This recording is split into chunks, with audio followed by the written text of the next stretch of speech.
Shout out to G-Man Boxing. Where's the piss bottle? It's over there.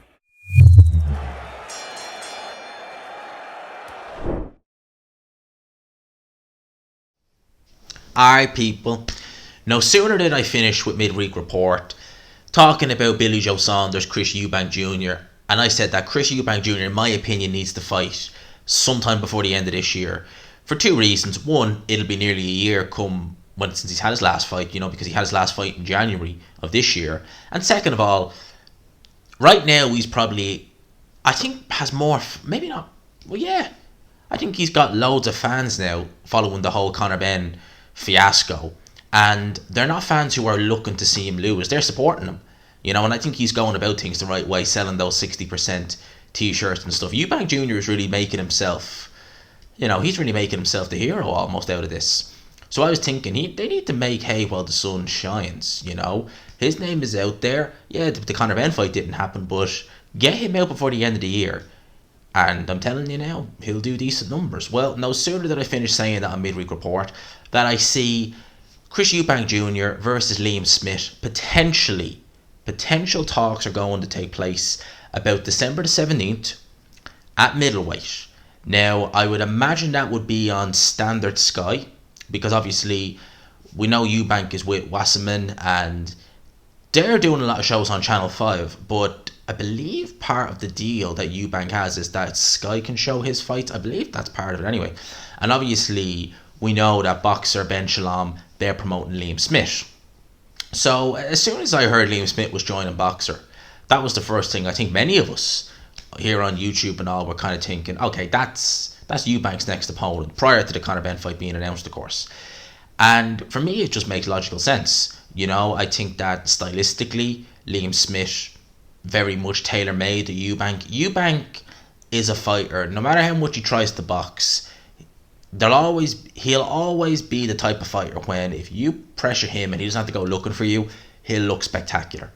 Now, he's done that several times in his career. Yildirim, Abraham, Blackwell, Spike O'Sullivan, just to name a few. They all square up their shoulders. They look to apply pressure. They walk into a barrage of uppercuts and hooks from Chris Eubank Jr.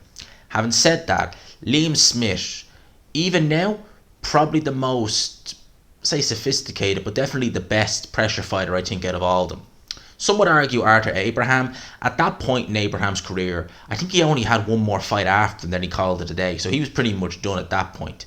And Abraham really was fighting in bursts at that point.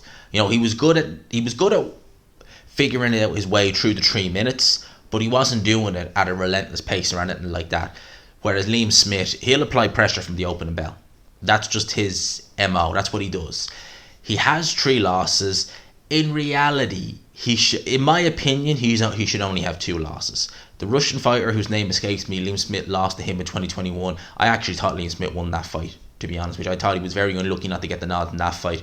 Obviously lost to Munguia. He was competitive against Munguia, and against Canelo, he was just completely, out of his depth in that fight back in 2016. He took a fair old beating in that fight, truth be told.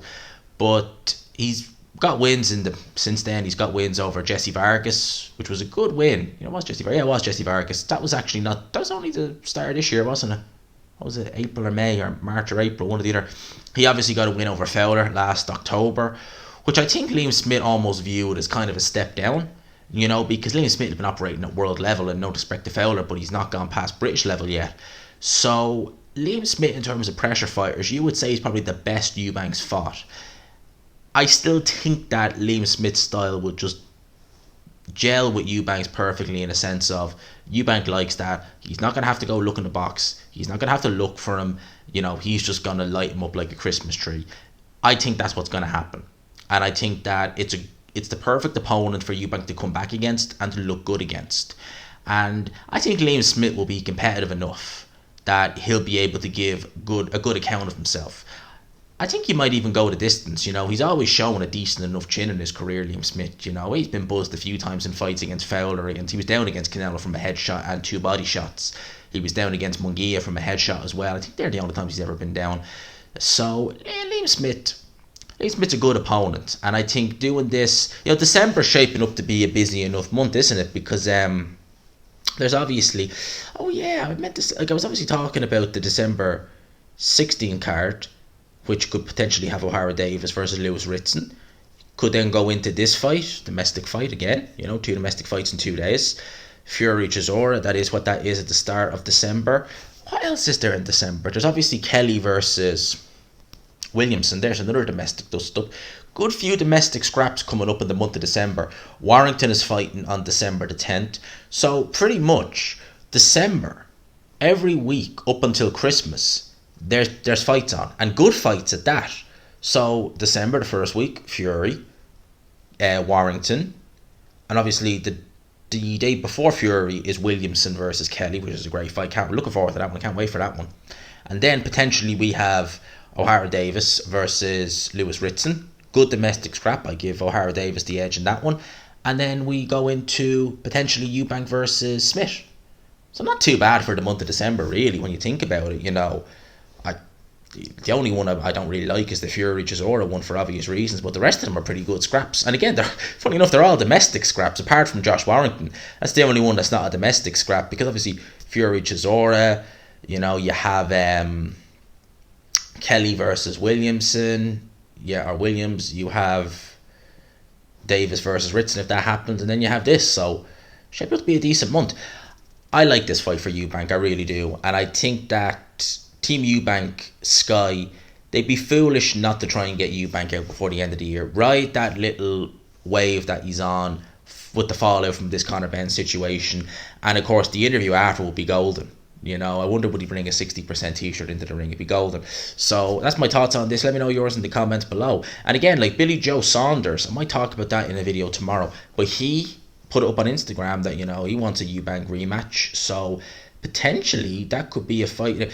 Billy Joe Saunders, I mean, Jesus Christ, by the time he's in shape, in any kind of shape, you're looking at the summer, really, probably next year. Well, yeah, pretty much. You're probably looking at the summer. So summer clash next year. You know, the Conor Benn fight, I'd say that's probably dead in the water. In fact, definitely, I'd say that's dead in the water. If it does happen, the thing is, if that fight was ever to happen, Team Eubank would literally be able to would one's calling all the shots, because they'd be like, you failed 2 drugs tests. We're not boiling down to 157. We're not doing any catch weight. It's 160 or no dice. I would imagine that's what they'd be like, you know, with all things considered. So you can't imagine Conor Benn fight's ever going to happen, or not certainly in the immediate future. But Billy Joe Saunders, maybe. Let me know your thoughts in the comments below. I hope you enjoyed the video, people. Smash the like button if you could. Hit subscribe if you haven't already. Like I said, we're trying to get as much content out as we can. Do you know what it is? There's so much news breaking that there's videos I have planned, like for tonight, that's getting pushed back because of stuff like midweek report, because I got loads on, and we keep the ball rolling. You know, we keep the ball rolling on this channel. We keep chucking out the content. We keep chucking out the videos. We keep growing. That's how we do it. That's the way we do it. And that's how I'm going to keep trying it for the foreseeable future. As many as I can get in a week, you know, like a teenage boy, you know, with a magazine, chucking them out every 2 seconds. That's how it's going to be with videos. Let me know your thoughts in the comments below. You can smash the like button if you haven't already. Hit subscribe, of course, all that good stuff. For now, I'll talk to you. Peace.